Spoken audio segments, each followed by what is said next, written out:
విద్యార్థులకు పరీక్షలను మించిన పెద్ద పరీక్ష ఇంకోటి ఉండదు, ఇజంట్ ఇట్? పరీక్ష అనగానే విద్యార్థుల్లో యాంగ్జైటీ, ఫియర్, స్ట్రెస్ ఇవన్నీ కూడా డబుల్ ట్రిపుల్ అయిపోతాయి.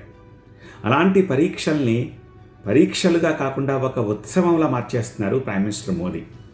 2018 అనుకుంటా, అప్పటి నుంచి ప్రతి సంవత్సరం ఎగ్జామ్స్కి ముందు పరీక్షపై చర్చ పెట్టి విద్యార్థులతోటి ముచ్చటిస్తూ ఉంటారు.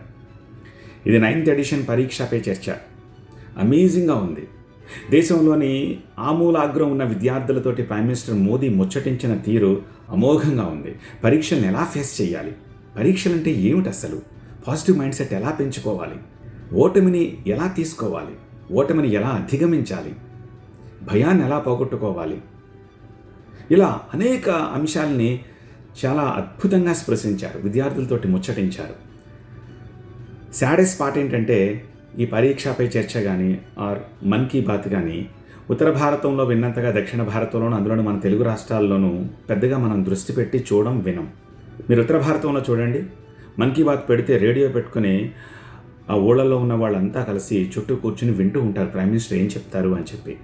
మన దగ్గర మన్ కీ బాత్లో ఆ తరహా దృశ్యాలు కనిపించవు, మనం ఎవరు వినం. మన దగ్గర మన్ కీ బాత్ ఎప్పుడు ప్రస్తావన వస్తుంది, 2 తెలుగు రాష్ట్రాలకు సంబంధించిన ఏదైనా అంశాన్ని ప్రైమ్ మినిస్టర్ ప్రస్తావిస్తే దాన్ని ఛానల్స్లో వార్తా అంశంగా వేసినప్పుడు మాత్రమే దృష్టిలోకి వస్తే తప్పితే అదర్వైజ్ మనం మన్ కీ బాత్ వినం. కాస్త కూస్తో పరీక్షపై చర్చ బెటర్, బట్ అది కూడా when comparing with other states, Telugu రాష్ట్రాల్లో ఆ పరీక్షపై చర్చ చూడడం కూడా చాలా తక్కువ.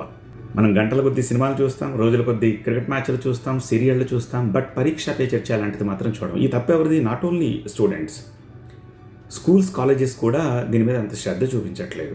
ఇక పేరెంట్స్ కూడా పట్టించుకోవట్లేదు. స్కూల్స్, కాలేజెస్ పేరెంట్స్ చూస్తే వాళ్ళు ఆ తర్వాత పిల్లల్ని కూర్చోబెట్టి ఒక్కసారి చూపిస్తే తర్వాత వాళ్ళంతటా వాళ్ళే ప్రతి సంవత్సరం పరీక్షపై చర్చ చూస్తారు. ఎవరి కోసం? ఒక దేశ ప్రధానమంత్రి మీరు ఎగ్జామ్ ఎలా రాయాలో అని చెప్పి గతంలో ఎప్పుడైనా ఎవరికైనా చెప్పారా?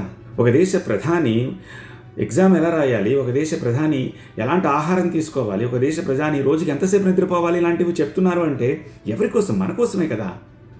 So please, schools, colleges, parents ముందు మీరు చూడండి, తర్వాత మీ పిల్లలకి వాటిని చూపించండి.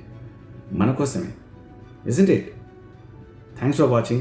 Please share it and write your comment.